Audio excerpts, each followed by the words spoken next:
Well, it's Sunday here, and some of you are probably wondering where I've been, and the answer to that is at home, because it's rained for the last week. The combine has not moved for a week. We thought maybe we'd get to try it today.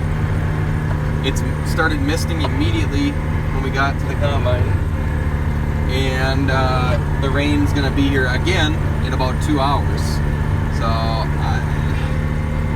and then they're talking 3 to 4 inches of rain over the course of the next couple days here. So it is honestly non-stop rain here. I'm just out here in the 89 trying it. It's not going terrible, but it's not picture perfect either. But we thought we'd try to make some dirt black here while we got a shot before the rain. Any little bit of rain is going to stop me. It is kind of, I mean, as you can see my tires, any little bit of rain is going to stop me. So, sorry. But it's going all right. You know, we got trash on top, but we also, you know, it's chewing it up the best it can. I don't have them set all the way down when it's muddy like this. Sometimes it has a tendency to push. What I mean by that, the front discs will start pushing trash and pushing clumps of mud. I got them set about as aggressive as I want. So, and it's actually doing a pretty good job, in all honesty. Some people were like, oh geez, that DMI Ripper did a better job of covering the trash last year. And I won't disagree with that. But these 360 bullet points, they're pretty nice. You got to remember that the point of ripping isn't necessarily trash coverage. I mean, it is, but you got to remember the percentage of the trash coverage, and you also got to remember how deep you're burying it in terms of getting it to break down. So, honestly, these 360 bullet points are we really like them, and we really like the way it chews up stuff, and we really like the way it breaks up the ground and helps the ground drain for the next year. I kind of had to turn around there close to a creek. Like I was saying though, we really do like these 360 bullet points. It's not so much about trash coverage with those. That has the points on the Ripper shanks has really not a whole lot to do with the trash coverage. Our discs up front, they're chewing it up real nice.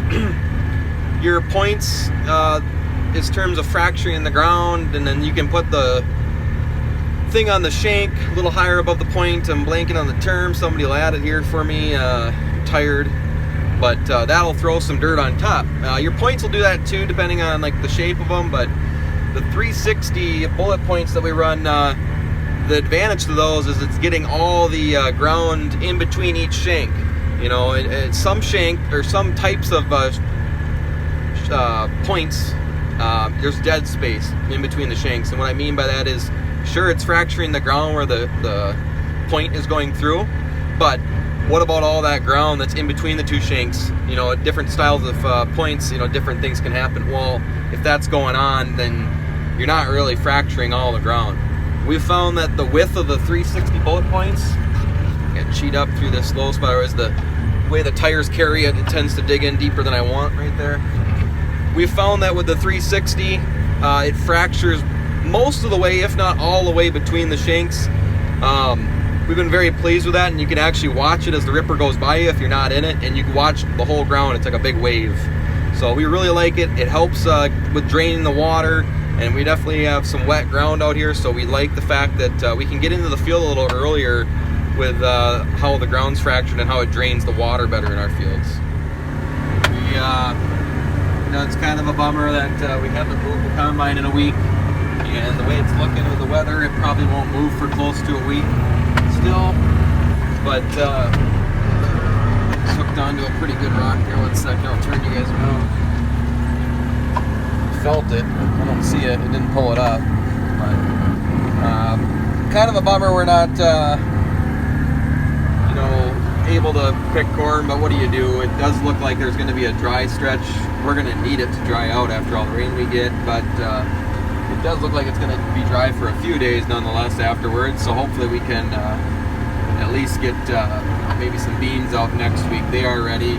Well, now that they've picked up some rain, they're not, but the corn, we got all of our corn picked up to that about 25% range, so it wouldn't hurt for it to dry down a little bit while we pick a few beans, but chances are with the rain, the next thing we're able to do will probably be to pick some corn and then switch to the beans after a day or two. But making forward progress today, and even made a couple hundred friends that are following me around, so that's kind of fun. I just parked in this bean field here. You can see, well, let's look at this first. Just setting the ripper down, taking the weight off the wheels, they just right into it, just mush. It's muddy. It's starting to kind of mist a little heavier, and the next part of that field is really hilly, and I don't stand a chance of pulling that thing up the hill with it greasy.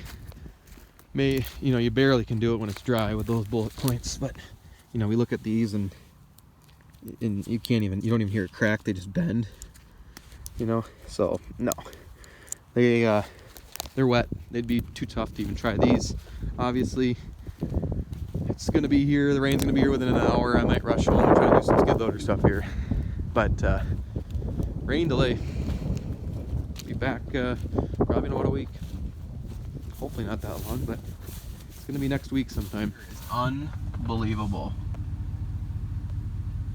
where it just, if you knew, it maybe doesn't look that bad, but if you knew how thick the trees were along the railroad tracks here and now how thin it is, it's unbelievable. It's just like, if it can do that to big trees like that are foot and a half, some of them 2 feet, no wonder it can do what it can do to corn. It's just crazy, absolutely crazy. Well, you can't really see it here, but plenty of trees down, but normally you can't even see the railroad tracks. You can see clear to them now. It's just plain as day. But 3 hours, 25 acres worked down quick, and yeah, there's the railroad tracks clear as day. Normally you can't even see the trains when they're over there, but not gonna have any trouble seeing them now. Quick 25 acres worked down in about about 3 hours or less. So it goes quick with the ripper rig. We're gonna wait for the ground to get fit on that hill so we can do a good job. Did a good job where we were today, but with the hills we would not be doing a good job. So we're gonna hold off. So let it rain, I guess, and we'll be back when Mother Nature lets us be back. So take it easy, be safe, and we'll check you guys later.